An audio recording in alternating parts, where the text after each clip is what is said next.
Hi friends, ഇന്നത്തെ വീഡിയോയിൽ നമുക്ക് കുട്ടികളുടെ പാസ്പോർട്ട് എങ്ങനെ റിന്യൂ ചെയ്യാമെന്ന കാര്യമായിട്ട് പറയാൻ പോകുന്നത്. അതിന് നമ്മൾ ആദ്യം ചെയ്യേണ്ടത് SGIVS ഗ്ലോബൽ LLC എന്ന് പറഞ്ഞ വെബ്സൈറ്റിൽ പോയിട്ട് അപ്പോയിൻമെൻറ്റ് ബുക്ക് ചെയ്യണം കേട്ടോ. അപ്പോൾ നമുക്ക് അതിൽ നിന്നൊരു ചെക്ക് ലിസ്റ്റും പിന്നെ ഒരു അപ്പോയിൻമെൻറ്റ് ലെറ്ററും കിട്ടും കേട്ടോ. സോ നമ്മുടെ അപ്പോയിൻമെൻറ്റ് ലെറ്ററിലുള്ള ഡേറ്റ് പ്രകാരം നമ്മൾ SGIVSൻ്റെ ഓഫീസിൽ പോകണം. ഈ ഓഫീസുള്ളത് കൂറത്താണ് കേട്ടോ. അപ്പോൾ അതിൻ്റെ ലൊക്കേഷൻ വേണ്ടവർ കമൻറ്റ് ചെയ്യുകയാണെങ്കിൽ ലൊക്കേഷൻ DM ചെയ്യുന്നതായിരിക്കും.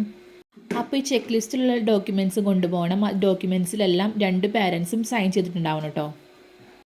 സാറ്റർഡേ ഈ ഓഫീസ് വർക്കിംഗ് ആണ് കേട്ടോ. അപ്പോൾ ഞങ്ങൾ സാറ്റർഡേ ആണ് പോയത്.